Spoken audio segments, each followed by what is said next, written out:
ఈ video liquor cabinet లో ఖాళీ అవుతున్న సీసాల గురించి అండి. ఇది హాట్ టేక్ వీడియో.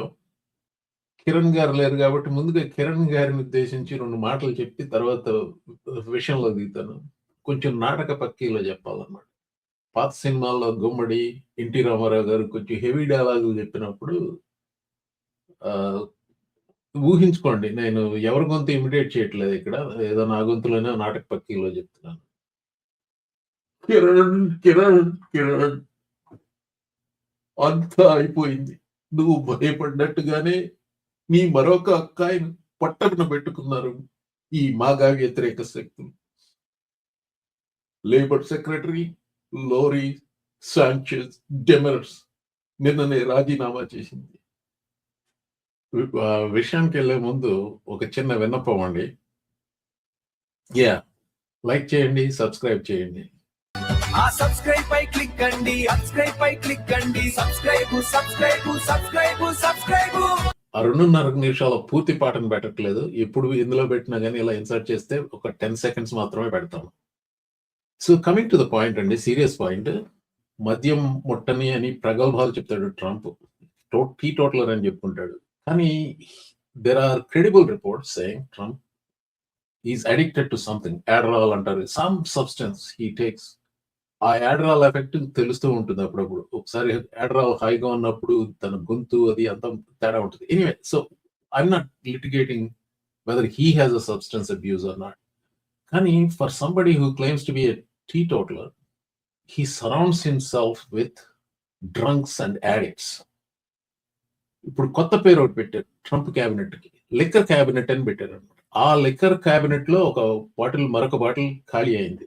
ఈసారి లేబర్ సెక్రటరీ లోరీస్ షావేజ్ డిరెమర్ ఆవిడ పేరు. అవునవును, పదవి కోల్పోయిన 3వ క్యాబినెట్ సెక్రటరీ కూడా ఒక మహిళే. ఇంకో వైపు చూడండి మీరు, పీకల దాగే అలవాటు ఉందని పక్క ఆరోపణలు ఎదుర్కొంటున్న మరో 2 మాత్రం ఇంకా సేఫ్ గానే ఉన్నారు పదవుల్లో. 2 మగాళ్లే. పీట్ హెగ్సెత్, కశ్యప్ పటేల్, క్యాష్ పటేల్ అని చెప్పుకుంటాడు. ట్రంప్ చెప్పుకుంటూ ఉంటాడు కదా, ఓన్లీ ద బెస్ట్ హైర్ చేసుకుంటానని. అతగాడి స్టాండర్డ్స్ ఎలా ఉన్నాయో చూడండి. డిఫెన్స్ సెక్రటరీ పీట్ హెగ్సెత్, ఈయన గారి కన్ఫర్మేషన్ టైంలో అఫిడవిట్ ద్వారా బయటపడిన విషయం ఏంటంటే, మినియాపోలిస్ లో ఒక స్ట్రిప్ క్లబ్ లో మిలిటరీ యూనిఫామ్ లో ఉండి కూడా పూర్తిగా మందులో మునిగిపోతే అతని సొంత తమ్ముడే అతన్ని బయటకు మోసుకురావాల్సి వచ్చిందట. ఇది అఫిడవిట్ అంటే ఇట్స్ అండర్ పెనల్టీ ఆఫ్ పర్జరీ. అది కానీ అబద్ధం చెప్తే జైల్లో పెట్టవచ్చు అఫిడవిట్. అలాంటి పీట్ హెగ్సెత్ ని భూమి మీదనే అత్యంత శక్తివంతమైన మిలిటరీ ఇన్ఛార్జిగా ఎన్నుకున్నాడు ఓన్లీ ద బెస్ట్ ట్రంప్. ఆ సెనెట్ హియరింగ్ లో ఏం చెప్పాడు, తనని కన్ఫర్మ్ చేస్తే ఇంకా మందు ముట్టనన్నాడు. అంటే కన్ఫర్మ్ చేయకపోతే తాగేస్తాడా? ఈ వారమే, గత 2-3 రోజుల్లోనే FBI డైరెక్టర్ మనోడు, భారతీయ సంతతికి చెందినవాడు, కశ్యప్ పటేల్. FBI డైరెక్టర్ అంతటి అత్యున్నత పదవిలో ఉన్న ఇతగాడు బ్లాక్అవుట్ అయ్యేంత విధంగా తాగుతున్నాడు. అది ఆన్ ద జాబ్ విపరీతంగా తాగుతూ తన తోటి అధికారులను భయపెడుతున్నాడని ద అట్లాంటిక్ లో ఒక రిపోర్ట్ వచ్చింది. ఒకళ్ళిద్దరు కాదు, 12 మంది కన్ఫర్మ్ చేశారు ఆ రిపోర్టర్. ఫిట్స్ ప్యాట్రిక్ అమ్మాయి పేరు. ఆ రిపోర్ట్ లో ఇంకా ఏముందంటే, ఇప్పుడు నార్మల్ గా అమెరికాలో ఈ పెద్ద పెద్ద అధికారుల్లో ఉన్న వాళ్ళందరికీ మార్నింగ్ బ్రీఫింగ్స్ ఉంటాయి, సెక్యూరిటీ బ్రీఫింగ్స్. అరే రాత్రి అంతా ఇది జరిగింది అంటే విపరీతంగా అన్ని ప్రపంచంలో అన్ని దేశాల నుంచి వచ్చే రిపోర్ట్లే ఉంటాయి కదా, అన్నింటినీ సమీకరించి నైట్ షిఫ్ట్ లో ఉన్న వాళ్ళు ఎవరు, they prepare these reports to the president and FBI director and all the top level people and they give them the briefing in the morning. అలాంటి ముఖ్యమైన మార్నింగ్ సెక్యూరిటీ బ్రీఫింగ్స్ కి క్యాష్ పటేల్ డుమ్మా కొడుతున్నాడు. ఎందుకు? తాగి పడుకున్నాడు. అది ఎంతవరకు వెళ్ళిందంటే, ఒకసారి తలుపు తాళం వేసుకుని లోపల పడుకున్నాడు. అతన్ని లేపాల్సిన పరిస్థితి వచ్చింది. లోపల ఉన్నాడని తెలుసు, ఫోన్లు చేస్తుంటే తీయట్లేదు, తలుపు కొడుతుంటే తీయట్లేదు. స్వాట్ టీంని పిలిచి తలుపు బాది లోపలికి వెళ్ళాలనే సిద్ధపడుతున్నప్పుడు ఎప్పుడో బయటకు వచ్చాడు. అంత దరిద్రంగా బిహేవ్ చేస్తున్నాడు. లాస్ వేగస్ లో ఏదో ఒక హోటల్లో ఏదో ఒక స్పెషల్ రూమ్ ఉంటుందంట. అక్కడ అంటే అంతే అందరికీ ఫ్రీ బూజ్ ఏదో ఉంటుంది, బట్ మెంబర్షిప్ మరి అక్కడ ఉండాలో నాకు తెలియదు ఏంటో అది. అలాగే ఇక్కడ ఎలాంటిది డీసీలో ఏదో క్లబ్ ఉందంట, అక్కడ కూడా ఫ్రీ వ్యూస్, ఇప్పుడు ఇక్కడ అక్కడ ఉంటాడంట. So that is what this report has said. మరొకసారి, this report was confirmed by 12 different sources. So అది ఆ రిపోర్ట్ శనివారం నాడు వచ్చింది. సోమవారం పొద్దున డెఫమేషన్ సూట్ ఫైల్ చేశాడు ఆ రిపోర్టర్ మీద, అట్లాంటిక్ మ్యాగజైన్ మీద. By the way, Atlantic magazine is owned by Steve Jobs widow అండి. One of the few magazines truly committed to true investigative journalism. Atlantic. నేను సబ్స్క్రైబర్. ఈ ఆర్టికల్ పూర్తిగా చదవలేదు, but సారాంశం చదివాను. So that's what I want to tell you. So sue చేశాడు, అంటే పరువు నష్టం దావా వేశాడు. పరువు నష్టం దావా వేసిన పరువు లేని యాదవులకి పరువు నష్టం దావా ఏంటో నాకు తెలియదు, కానీ ఎనీవే అదొక బెదిరింపు. ఇంగ్లాండ్ లో కానీ ఇండియాలో కానీ ఇలాంటి పరువు నష్టం దావాలు వేస్తే ఊరికే జడ్జిమెంట్లు వ్యతిరేకంగా వచ్చేస్తాయి. అమెరికాలో అంత ఈజీ కాదు పరువు నష్టం దావా, ముఖ్యంగా ప్రెస్ మీద. యాక్చువల్ మ్యాలస్ అని ఉంటుంది. అంటే ఇప్పుడు ఎవరన్నా నాకు చెప్పారనుకోండి ఫలానా ఫలానా జరిగింది అని, అది నేను నమ్మితే నా తప్పు కాదు. ఒక్కళ్ళు కాదు, ఇద్దరు కాదు, 12 మంది చెప్తే నేను నమ్మి నేను దాని గురించి రాస్తే అందులో యాక్చువల్ మ్యాలస్ అనేది లేదు. మ్యాలస్ అంటే దురుద్దేశం. ఇలా సూ చేసినప్పుడు, సివిల్ కోర్టులో సూ చేసినప్పుడు ఏముంటుంది, there is so called discovery. ఇప్పుడు ఇతను చేసే ప్రతి కౌంటర్ ఆర్గ్యుమెంట్ కి ప్రూఫ్ ఇవ్వాలి. And then the reporter will be able to summon all the emails. That will be huge problem for Kash Patel. I am going to bet he's going to withdraw this case. He only filed that case to prove to Trump that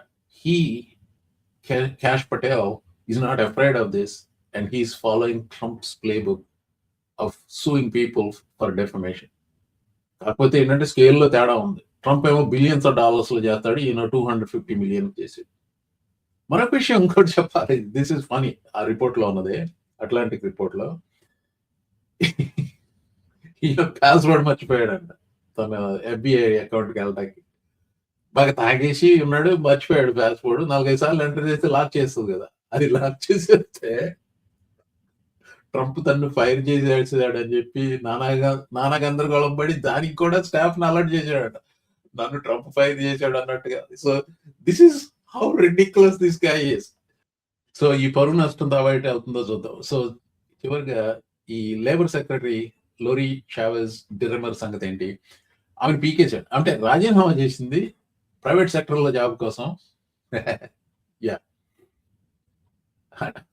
వాళ్ళు ఉద్వాసన చేయలేదు, tweet చేసి you are out అనలా. ఆవిడే రాజీనామా చేసింది నిన్న సాయంత్రం. విషయం ఏంటంటే, ఇప్పుడు ప్రతి డిపార్ట్మెంట్ లోనూ ఒక ఇంటర్నల్ వాచ్ డాగ్ ఉంటుంది, ఒక లీగల్ ఆఫీస్ ఉంటుంది. ఆ లీగల్ ఆఫీస్ వాళ్ళు ఇంటర్నల్ అఫైర్స్ ఇన్వెస్టిగేట్ చేస్తారు. ఇన్స్పెక్టర్ జనరల్ అనే ఆఫీస్, ఆ inspector general office, labour department inspector general ఆఫీస్కి వెళ్ళి ఇవిడ టెస్టిఫై చేయాల్సి ఉంది. ఇవాళ ఎప్పుడో ఈ వారం చేయాల్సి ఉంది. అది చేయడం ఇష్టం లేక రాజీనామా చేసింది. అదొకటి. ప్లస్ ట్రంప్ కూడా పెట్టినట్టున్నాడు. సో ఏంటి ఆవిడ గురించి ఆరోపణలు ఏంటంటే, లేబర్ డిపార్ట్మెంట్ ని అందులో ఆవిడ గురించి వచ్చిన ఆరోపణలు ఏంటంటే, లేబర్ డిపార్ట్మెంట్ ని ఒక ఫ్రాట్ హౌస్ లాగా మార్చేసిందట ఆవిడ. ఫ్రాట్ హౌస్ అంటే తెలుగులో చెప్పాలంటే తాగుబోతుల అడ్డా. ఓ యాక్చువల్ గా అది రిపోర్ట్స్ కాదు, ఇన్వెస్టిగేటర్సే తేల్చి చెప్పారు. ఆఫీస్ లోనే మందు దాచుకుంటుందట ఆవిడ. తన కింది స్థాయి ఉద్యోగుల్ని స్ట్రిప్ క్లబ్లకు తీసుకెళ్లడం, ఒక స్టాఫర్ తో ఎఫ్ఐఆర్ పెట్టుకోవడం, తన పర్సనల్ ట్రావెల్ కోసం ట్యాక్స్ పేయర్స్ డబ్బుని వాడేయటం లాంటివి ఇలాంటి చేసింది ఆవిడ చాలా. దీస్ ఆర్ ఆల్ గ్రోటెస్క్ పీపుల్ అండి. All 3 women who are fired or resigned, whatever you want to call it, Kristi Noem గానీ, Pam Bondi గానీ, ఈ లోరీ చావెజ్ డిరెమర్ గానీ, they're really grotesque people. They need to be fired. First of all, they shouldn't have been hired, but irony ఏంటంటే, ఇప్పుడు 3 ఉద్వాసన జరిగింది Trump administration లో. ఈ 3 ఆడవాళ్ళు. కానీ హెగ్సెత్, క్యాష్ పటేల్ వీళ్ళ గురించి ఎన్ని రిపోర్ట్లు వచ్చినా గానీ వాళ్ళు అటాక్ ఉన్నారు. ఇంకా అంటే ముందు వాళ్ళని కూడా పీకేస్తారు. నేను అనుకోవడం cash Patel will go first. Cash Patel will be the next Dominar to fall probably. I don't know exactly who will be. ఎందుకంటే ఇంతమంది అసమర్థులు ఉన్నప్పుడు ఏ అసమర్థులు ముందు వెళ్తారో మనకు తెలియదు. అదండి ట్రంప్ లిక్కర్ క్యాబినెట్లో ఖాళీ అవుతున్న సీసాల గురించిన నా కథనం. నమస్తే.